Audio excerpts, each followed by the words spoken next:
On CBS 2 News, our afternoon cold front brought some gusty conditions that spurred downed trees and multiple power outages. We survey the cleanup efforts. And after an intense week at the Idaho legislature, a look at the work still to be done and concerns over government spending. And can we get back to normal when 1 in 4 Americans say they don't want the vaccine? We dig deeper for reasons behind vaccine hesitancy. You're watching CBS 2 News. Thunder, lightning, gusty winds, even downpours. Today's cold front brought down trees, as you see, and also caused power outages. We do have team coverage, but before we get to meteorologist Nate Larson, let's check in with CBS 2's Erica Lee, who's live in downtown Boise. Erica. Sarah, I'm here in the intersection of 16th and Hayes, where you can see behind me a tree toppled down from the storm earlier. I'm going to step out of frame so you could take a better look at the damage. You can see the branches are on the floor and it's not completely blocking the road, but it is a little bit in the way. And here's some video I captured earlier this evening of damage from across the region, including the bench and the north end. The gusty winds picked up quickly and this front caused multiple outages across the region. And according to Idaho Power, there were more than 1,000 without power. And as of right now, there are still 500 homes without power around the Treasure Valley. And damage like this, what you see behind me, has been all across the region in Treasure Valley, so please be careful. But the good thing is we are not expecting any more strong winds for the rest of the night. Reporting live in Boise, Erica Lee, CBS 2 News. Thank you, Erica. And as you heard from her, these power outages are ongoing. So to see the full Idaho power outage map, head to our website, idahonews.com. All right, the winds were whipping out there this afternoon along the front. We had wind gusts almost near 70 miles an hour. This was at the Crestline Trail. This is along the foothills in Boise. There's a weather station reported a 68 mile per hour wind gust as the front rolled through this afternoon. Boise 62, that prompted our severe thunderstorm warning across the upper Treasure Valley. 48 mile per hour wind gusts in Nampa were reported earlier today. And it's still breezy, if not blustery out there. We're going to expect that to continue throughout the overnight hours. In fact, overnight, partly cloudy skies, about 45. Winds out of the northwest. Could even continue to see a few mountain showers even into tomorrow morning before things clear out. Temperatures, though, in the mid-40s to upper 40s should be pretty seasonal. Let's walk you through some of the wind speeds into Sunday. So generally 15 to even 20 mile per hour winds expected overnight into tomorrow morning. And it doesn't really get much better into the afternoon. Unfortunately, things are going to stick around as far as blustery winds out of the northwest as our storm system continues to pull off to the east of us. We get clipped by just a little bit of moisture tomorrow, but winds remain through the evening hours before they die down by early Monday. So some relief for Monday. So your adventure cast on your Sunday, plan on about 47 as you head out at 8 o'clock. Mostly sunny skies. Maybe you want to grab the bike if you can get out and about. You don't mind a little bit of a breeze. 60 degrees by lunchtime and near average highs tomorrow afternoon. We should be in the mid 60s here in town. Well, thank you, Nate. In case you missed it, the Idaho House of Representatives didn't meet yesterday after one of the most intense weeks of the session and maybe any session, as the House Ethics Committee hearing concluded with a lawmaker resigning from his post. But the Senate did meet briefly after the leader of the Senate expressed hope that they can wrap things up by the middle of next week. CBS 2's Scott Logan looks at some of the vital work still left to do. Senate President Pro Tem Chuck Winder expressed hope today lawmakers could wrap up their work by midweek if they put their nose to the grindstone. That may be wishful thinking. I spoke earlier with Winder and House Speaker Scott Bedke about some of what still lies ahead. To close up shop on this legislative session, we still need to pass the transportation package. We still need to pass the tax package that returns substantial amount of money back to Idaho taxpayers. And we also need to address property taxes, including a homeowner's exemption increase that lowers the property taxes that you and your neighbors pay. And even when they finish this ambitious agenda, it's unlikely the legislature will adjourn sine die, which means formally end the session.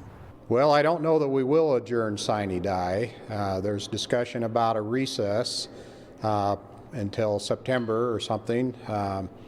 And that way we'll know more about when the federal dollars come in for the Relief Act, for the ARPA funds.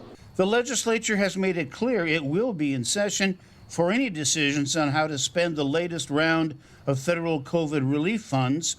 And as the week ends, it's hard to know how far relations have been strained between members of the House by everything surrounding the Ethics Committee hearing into the rape accusation by a legislative student intern against former Representative Aaron von Hellinger. Von Hellinger maintains his innocence, but resigned after the committee voted to recommend censure and support expulsion. Police are investigating. Scott Logan, CBS 2 News. And Representative John Gannon, who is a member of the House Ethics Committee, has formally asked the governor to investigate whether that intern was harassed as she left the State House building after testifying. Well, and speaking of the legislature, child care centers across the Treasure Valley, they're scheduled to be closed Monday to call attention to the $34 million in child care funding that the Idaho legislature has yet to approve. Now, child care providers say the funds are the difference between staying open and closing their doors. Now, several large child care center administrators and their staff are planning to demonstrate outside the Idaho Capitol all day on Monday. Now, you'll recall last month the Idaho House of Representatives, they voted down a $200 million Idaho Department of Health and Welfare budget vote by 27 to 42. Since September, more than 200 child care centers have closed across the state of Idaho. As well, on Monday, mark your calendars because early voting begins in both Ada and Canyon counties. For the May 18th library trustee election in Ada County, voters, they can head to the polls on weekdays from 8 to 5 at the Ada County Elections Office, the Kuna and Meridian City Halls. In Canyon County, polls are open weekdays from 8 to 5 at the Canyon County Elections Office.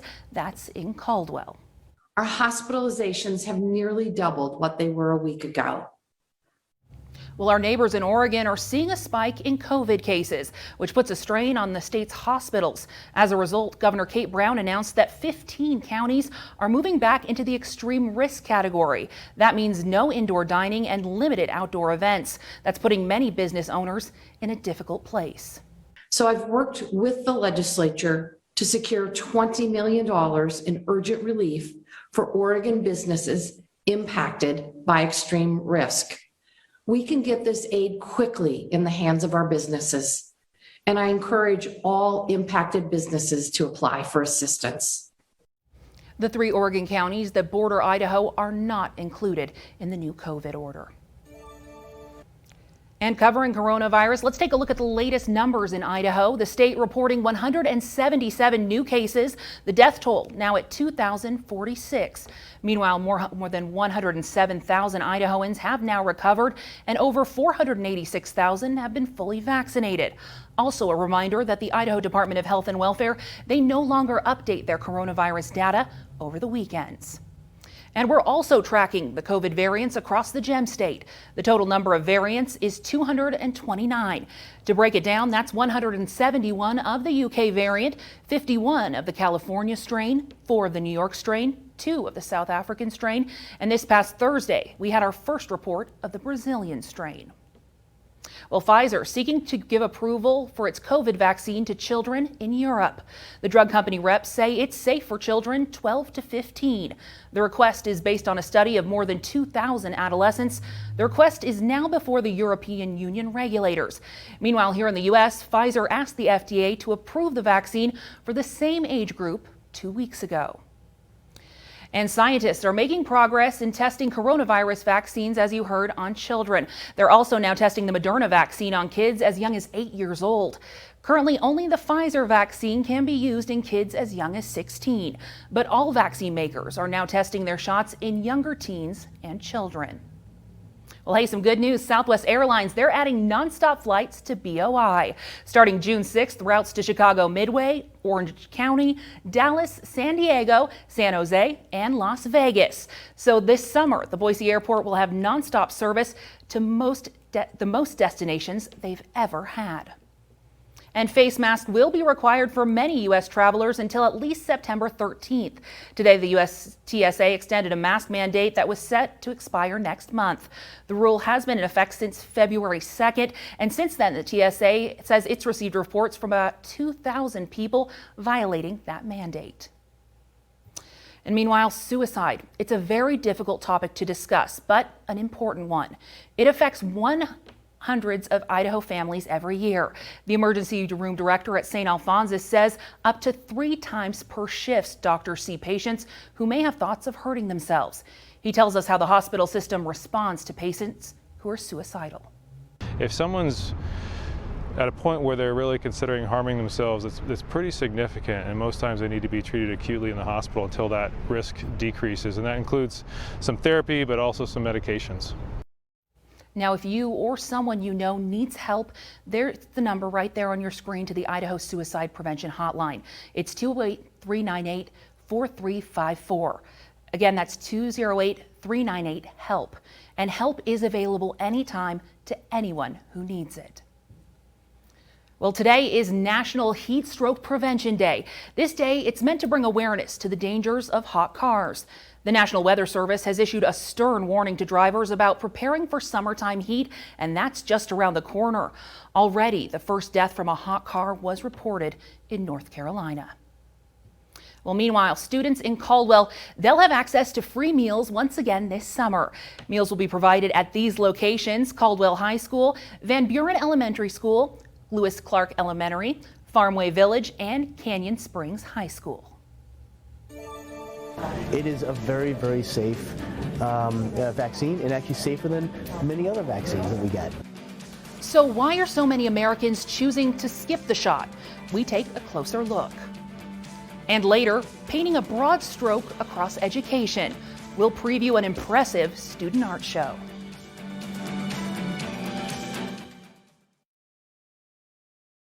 CBS 2 News. As vaccine appointments continue to decline, many are stepping up to try to appeal to the skeptics. Medical reporter Liz Bonas shares what those who've had the virus want you to consider. 1 in 4 Americans, according to a recent survey, says they will not get a coronavirus vaccine. Researchers say this puts the odds of herd immunity in many communities at serious risk. What's stopping people from getting or stepping up to get the shot? Well, it depends on who you ask. On my Facebook page, I've asked this question repeatedly. Many of you have answered everything from you don't feel you need it to you want more time to be sure the vaccine is safe. So in response to those answers, Dr. Kevin Joseph wants you to know this. There's been hundreds of millions of dosages of COVID vaccine given across the world. It is a very, very safe vaccine, and actually safer than many other vaccines that we get. Mackenzie Place, who recently got her second vaccine dose because I want life to get back to normal. I want these to be gone, and if we all get it, it'll be gone. Is appealing to the 1 in 4 hesitating to get the vaccine as a restaurant worker who lost her job in this pandemic. I just want life to get back to normal, you know. The vaccine is the path back to normalcy. Without it, we can't get to herd immunity. Herd immunity is when enough individuals are protected or have an immune system that can fight against a certain disease. As for those who say they just don't feel they need the vaccine, those such as Sifa Nadusha, who got the virus while pregnant, want you to know this. I don't know which can be a good reason why someone can say that I don't need to be vaccinated. You have to put yourself into another person's shoes to see how other people are suffering now because they had COVID-19. Think about others and also the community. Now, the next step expected is vaccine emergency approval for children as young as 12. The hesitancy for that right now very high, according to many researchers, for many of these same reasons. It's expected to be available no later than the start of school next year in the fall. I'm medical reporter Liz Bonas. Now back to you. And now let's take a look at the weather with Nate Larson, because there were some gusty conditions earlier today, but it looks like we are on the tail end. Nate. All right, we talked about the wind. What about the rain, the moisture? Quite a bit of it fell as the front moved through. Here's a look at some of the precipitation totals from the last 24 hours. Some of the real winners, of course, out in Canyon County, even here in downtown area. The Boise State campus has a weather station. A little over 1/4 inch of rain fell in that brief period of time we had the front move through. Caldwell, about 1/4 inch. McCall, 1/10 inch. New Plymouth, the lowermost Treasure Valley, not quite as much, 0.08 inches. But the Boise airport, notice it's not. You don't have to drive too far from the airport airport to the downtown area, quite a bit less precipitation at the airport. In fact, just 0.03 was recorded there. All right, so lows tonight mentioned near seasonal overnight lows, those mid to upper 40s. Ontario should be about 50 degrees as we head into Sunday morning. Baker City colder, 38. So even though we had a cold front move through, usually this time of year we could see some frosty temperatures depending on how cold the air is moving in behind the front. Fortunately, we're not going to get all that cold for this time of year, at least for overnight lows, mid to low 30s for the mountain valleys for McCall and Stanley. Tomorrow's highs, much more seasonal, even a little bit below average. Normal highs about 67. We might just be 65 in Boise, so much cooler than the mid 80s we were yesterday, right? 52 in Stanley, 55 Sun Valley. Should be in those upper 50s, low 60s for the Magic Valley as well. Notice the threat for showers tomorrow shifts south and east of us. We were right in that cusp of risk of thunderstorm development today from the Storm Prediction Center. Again, the main storm track shifts south of us and east of us tomorrow, although we could see a few mountain showers linger. So that's what we can expect over the next couple of days. Mainly the wind sticking around for tomorrow, even blustery winds tonight. Few mountain showers, snow at the highest peaks. Just rain for a lot of the valley locations that see some, but it is going to get toasty by Thursday. Let's kind of show you the temperature trend from near seasonal temperatures through Tuesday. We bump up Wednesday with southwest flow picking up to the mid 80s by Thursday. Should be quite toasty out there. Extended forecast for us showing mainly sunshine after tomorrow's clouds. In fact, partly cloudy to mostly sunny for Sunday with the wind. To sunny skies on Monday. We get clipped by a storm system up north on Tuesday. It'll bring some breezy winds, temperatures near 67. Again, those mid 80s ahead of a front for Friday. So plan on blustery winds with mainly sunny skies and a slight chance of showers heading into the weekend with temperatures dipping even below average by Saturday. Low 60s here. Mid 50s to low 50s today into tomorrow. Maybe a spotty shower. Could see a stray shower Tuesday. Best chance for rain in the mountains. Possibly some thunderstorms will be on Friday. That's dropping from 70 Thursday to 55 on Friday for the high. Thank you, Nate. Well, potholes, we know them well, and they can also do serious damage to your car as well as your wallet. Consumer Reports explains why pothole repairs are costing us more than ever. More than 3 million drivers experience pothole-related damage to their cars each year. Everything from tires and rims to shocks and struts, costing more than $3 billion. Sometimes you can't avoid a pothole until it's too late. Consumer Reports tire expert explains how to react. Slow down as much as possible without catching the driver behind you off guard. Hold the wheel firmly, drive through the pothole, and if something feels amiss after that, then you can pull over and check out the tire. When you get out of the car, look for any cuts to the tires, blisters, or bubbles. If you see anything, it's important to replace the tire right away. Driving on it could lead to a potentially dangerous situation, like a blowout. And could a new trend in tires be leading to more pothole damage? While low-profile tires can give you some performance gains in steering feel and cornering grip, they are more prone to pothole damage. Take a look at this footage. In this demo, the 16-inch tire's taller sidewall offered a greater margin of clearance between the road and the wheel and less severe sidewall flex than the lower profile 18-inch tire. If the potholes in your life are unavoidable, when it's time to buy a new car or SUV, consider a package that comes with taller sidewall tires. Consumer Reports also says to ask your retailer about a tire road hazard warranty, which some will add for free. Coming up this week on Full Measure, questions persist in the shooting death of an unarmed Trump supporter named Ashley Babbitt during the Capitol riots. Why is the name of the police officer who shot her been kept secret for months? And what's next? The COVID pandemic shutdowns have impacted all aspects of business and commerce, but one shortage you may not have thought about, computer chips, could be one of the hardest to fix and could hit you in the wallet. And a fascinating inside look at the scandals and accomplishments of the legendary broadcast 60 Minutes from a longtime star producer for Mike Wallace, Ira Rosen. All that coming up this week on Full Measure. And you can watch Full Measure with Cheryl Atkinson every Sunday at 10:30 p.m. right here on CBS 2. Well, still to come, putting the emphasis on art. A look at what the work that goes into the West Ada School District's annual art show. And later, people in Kuna have a chance to do some spring cleaning. CBS 2's Brian Levin tells us what's going on in tonight's Best of Idaho.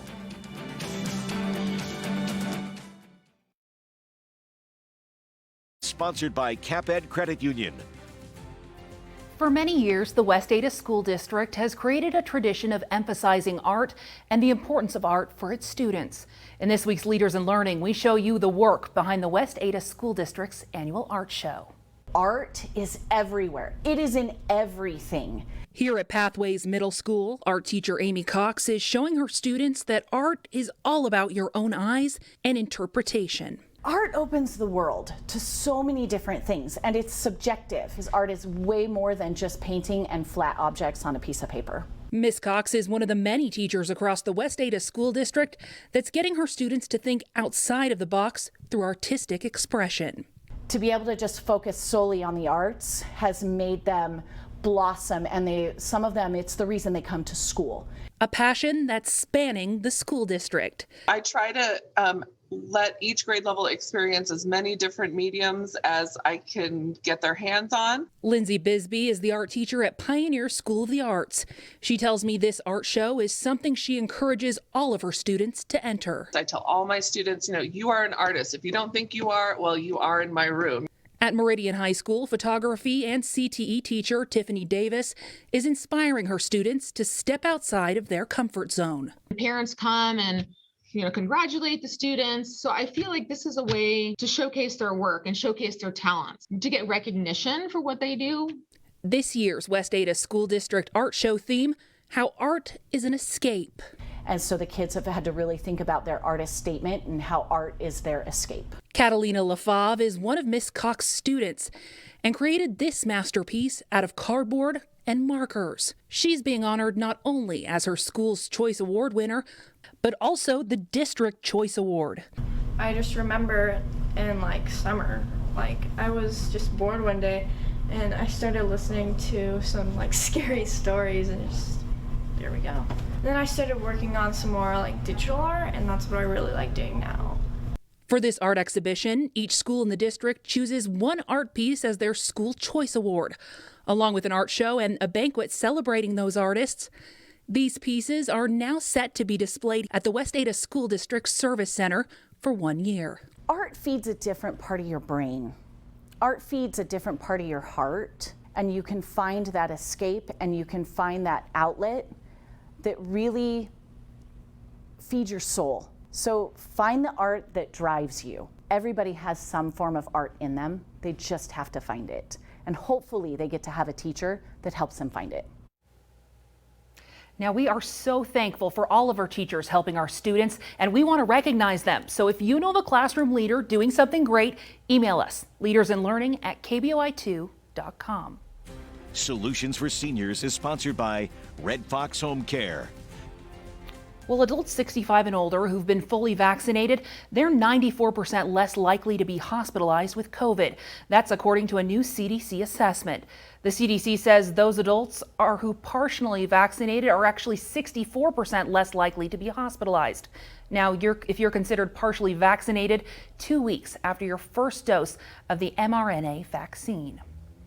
Well, can restricting calories or fasting promote better health? The National Institute on Aging says there's still a lot to learn about their effectiveness and safety, especially in older adults. It's important to make sure that you're getting a safe level of nutrition if you're tempted to try one of these eating patterns, and the NIA recommends talking with your healthcare provider about the benefits and risks before making any significant changes to your diet.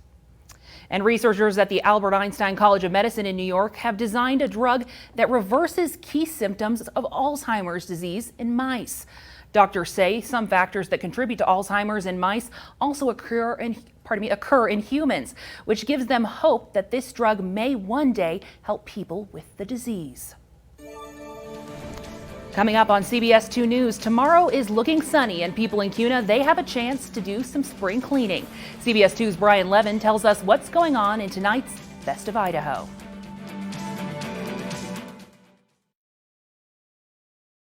CBS 2 News. The annual Kuna Cleanup project is Saturday, May 15th. And a change this year. The drop-off site at J&M Sanitation on Swan Falls Road will just be for hazardous waste. The curbside pickup will be during the 2 weeks leading up to the 15th. Place that extra trash outside at no cost. The Nampa Farmers Market's now underway. It's been a community staple for more than 30 years. And this year, they have over 90 vendors, which is a record. Make sure to stop by 13th Avenue South on Saturdays from 9 to 1, rain or shine. And if you're stuck at home in Caldwell for any reason, the library offers free contactless delivery. There's an application you first need to fill out on the library's website. Delivery is twice a month and happens every other Tuesday. Well, we love reading the good news too, and we need more of it. Please let us know what's happening in your community. Just send me an email, news@kboi2.com. Brian Levin, CBS 2 News. Well, in case you missed it, the happiest place on earth, it's back open for the first time in more than 400 days. But before you make the rush for your reservations, there is fine print. Both Disneyland and California Adventure reopen at only 25% capacity. And for now, you have to be a California resident. Well, there's always Disney World in Orlando. Well, your local news and weather coverage, they continue overnight on idahonews.com, and we'll see you tomorrow for CBS 2 News at 5:30.